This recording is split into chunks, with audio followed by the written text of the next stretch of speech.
मुंबई में फेमस बाटे रिक्शा और टैक्सी। मुंबई में फेमस बाटे रिक्शा और टैक्सी। आज के जमाना में ना कोई के कोई बकसी। आज के जमाना में ना कोई के कोई बकसी। मुंबई में फेमस बाटे रिक्शा और टैक्सी। ज़्यादा से ज़्यादा रही 3 गो सवारी। ज़्यादा से ज़्यादा रही 3 गो सवारी। रही नगद नहीं चली उधारी। के फसाव जाल के फसाव तड़ा कसी। के फसाव जाल के फसाव तड़ा कसी। मुंबई में फेमस बाटे रिक्शा और टैक्सी। मुंबई से हऊ बिरार बड़ा लम्मा।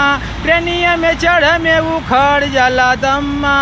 के रखा बरकरारी को रवाना का सेपटी। रखा बरकरारी को रवाना का सेपटी।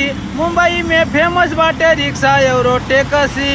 कोई वड़ा पाव खा के दिनावा बितावे। कोई ताजे होटल से पिज्जा मंगवावे। सूट सलवार के जगह चलाता मेकसी। सूट सलवार के जगह चलाता मेकसी। मुंबई में फेमस बाटे रिक्शा और टैक्सी। यादव कल्लू लाल बड़ा या न पड़ गवैया। यादव कल्लू लाल बड़ा या न पड़ गवैया। गलती जवन होई ओके माफ करिया भैया।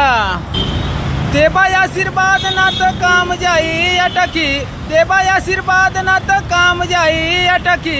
मुंबई में फेमस बाटे रिक्शा और टैक्सी। मुंबई में फेमस बाटे रिक्शा और टैक्सी।